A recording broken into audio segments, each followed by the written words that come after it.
Mari Syekh. Kembali lagi Mbah Hadi membuka kajian masalah ketuhanan, masalah usul daripada ketuhanan ini, supaya lebih jelas, supaya boleh diketahui, supaya boleh dipahami, supaya jangan tersalah, tersilap mengetahui apa sebenarnya diri Tuhan itu, apa siapa empunya diri Tuhan itu. Kenapa diri Tuhan itu boleh dikaji? Sebab Tuhan menzahirkan dirinya, Dia ciptakan dirinya itu dari zatnya sendiri. Arti zatnya sendiri ini bukan Tuhan itu pakai zat. Perkataan zat pada Tuhan itu untuk mengambil paham penama bagi empunya zat itu, hanya nak mengetahui saja. Tapi sebenarnya Tuhan tak ada zat, tak pakai zat. Yang pakai zat itu makhluk. Yang pakai zat itu sesuatu. Yang ada zat itu sesuatu. Sebab apa? Sebab apa? Zat mestilah bersifat. Sifat mesti beraf'al. Beraf'al pasti berasma. Ini tidak boleh dipisahkan. Ini satu kesatuan yang kompak, ya. Tidak ada zat yang tidak berasma, tidak ada zat yang tidak beraf'al, tidak ada zat yang tidak bersifat. Empat ini kurang daripada yang satu, maka batallah zat itu. Tak boleh dikatakan zat, batal zatnya. Jadi Tuhan itu menzahirkan dirinya berupa cahaya. Tak ayah pakai bunyi Arab-Arab lagi, boleh jelas, boleh paham cepat. Jadi Tuhan itu menzahirkan dirinya berupa cahaya. Tak ayah pakai bunyi Arab-Arab lagi, boleh jelas, boleh paham cepat. Zahirlah cahayanya. Zahirlah cahaya Tuhan itu. Itulah diri Tuhan. Itulah diri Tuhan yang dipanggil Allah jasad. Nah, apabila dia sudah berjasad, apabila dia sudah berjasad, sudah berbentuk, sudah berupa, sudah berzat, sudah bersifat, sudah beraf'al, sudah berasma, ini kan zahir namanya, nyata, wujud. Karena sudah kelihatan zatnya, sudah ada sifatnya, sudah ada afalnya, sudah ada asma'nya. Setelah zahir diri Tuhan ini, maka terjadilah jawabul jawab, terjadilah sumpah, terjadilah persaksian, saksi menyaksi. Saksi sebagai saksi disaksikan oleh yang menyaksikan. Inilah awal mulanya terjadinya tauhid. Saksi penyaksi, saksi menyaksikan, sama-sama menyaksikan.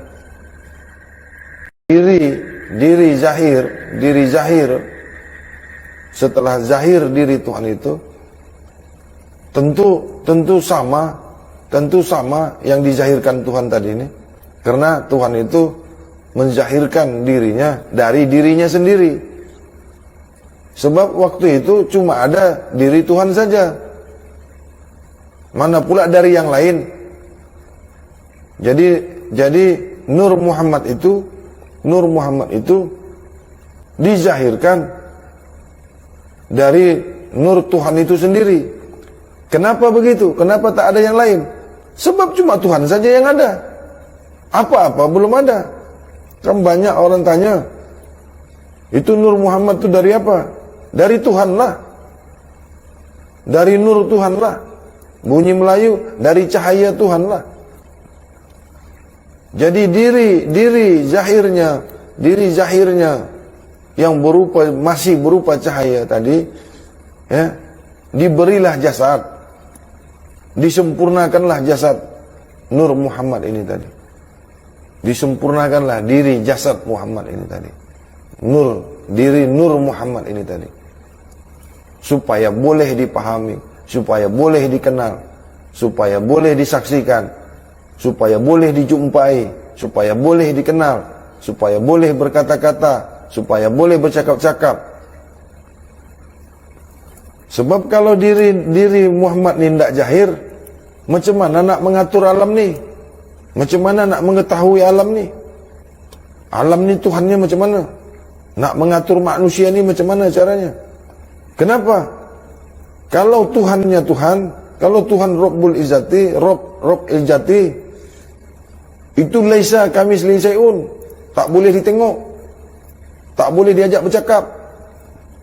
Sebab dia bukan sesuatu. Diingat salah, tak diingat makin salah.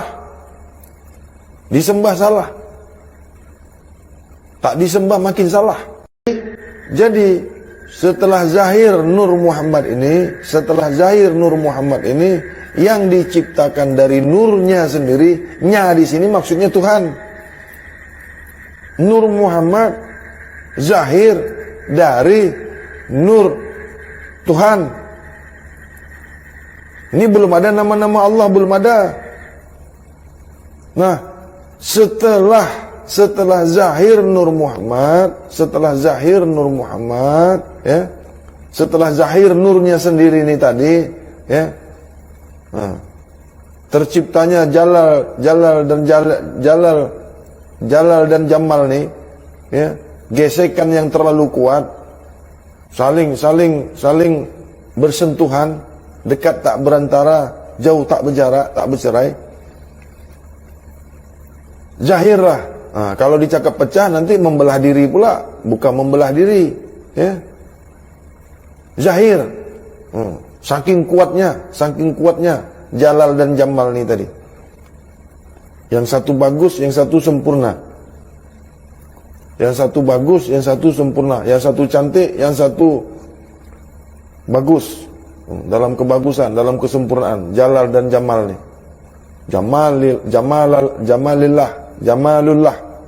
Jamalullah, Jalilullah. Zahirlah Nur Muhammad ini. Setelah zahir,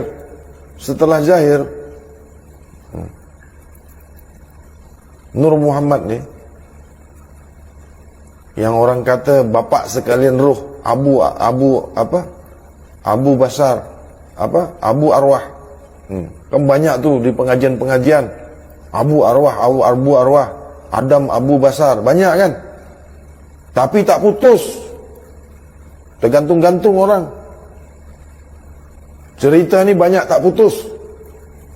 Nah, Nur Muhammad ni lah Abu Arwah, Nur Muhammad. Tergantung-gantung orang.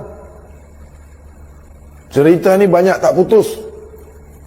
Nah, Nur Muhammad ni lah Abu Arwah, Nur Muhammad. Belum jadi lagi. Muhammad ni belum zahir lagi, belum sempurna lagi, belum berjasad lagi dia. Masih batin. Yang dipanggil Abu Arwah ni. Nah, kerana dia dari Tuhan, kerana Nur Muhammad ni dari Tuhan, tentu dia nak mengaku Tuhan pula. Sebab sama, Nur Muhammad ni dari Nur Tuhan. Nur Muhammad dari Nur Tuhan. Tak tahu dia kalau dia tu dibikin, kalau dia tu diciptakan, tak tahu ni Nur Muhammad ni. Bagaimana caranya nak menyadarkan Nur Muhammad ni bahwasanya dia tu diciptakan Tuhan juga? Di surat Al-A'raf ayat 172. Di surat Al-A'raf ayat 172, 172 di surat Al-A'raf. Inilah ceritanya. Kenapa ada surat Al-A'raf ayat 172 itu? Peristiwa inilah maka Tuhan terjadilah jawabul jawab dengan bahasa Tuhan sendiri. Dengan bahasa Tuhan sendiri. Nur Muhammad ni. Maka dengan bahasa Tuhan, wahai Nur Muhammad, wahai Nur Muhammad, engkau ni aku ciptakan, engkau ni aku adakan, engkau ni aku yang bikin. Lalu Nur Muhammad ni, iyakah aku ni dari engkau? Iya, engkau tu dari aku, adanya engkau tu kerana aku. Inilah mula-mulanya terjadi jawabul jawab ni, saksi menyaksi. Ini kalau tak tahu ni kacau makrifat. Nak jadi guru, nak jadi guru, nak jadi guru. Kan banyak sekarang. Belum habis lagi kajian, guru belum dapat lagi. Dah berlari-lari jadi guru. Mudah sekali jadi guru tu senang Pakai sorban, pakai jubah, bawa kitab. Ada murid, buka kajian, buka majlis. Nyaman sekali kan dipanggil guru tu. Amboi, ya Allah. Kalau kamu paham akibat sumpah daripada guru, kalau tahu sumpah guru, tak tergamak sikit pun hati engkau tu nak jadikan diri kau tu seorang guru. Tak ada. Sebab engkau tak faham. Kalau engkau benar-benar guru, betul-betul guru, buka surat Al-Imran ayat 60 tu. Beranilah buka surat Al-Imran ayat 60 tu.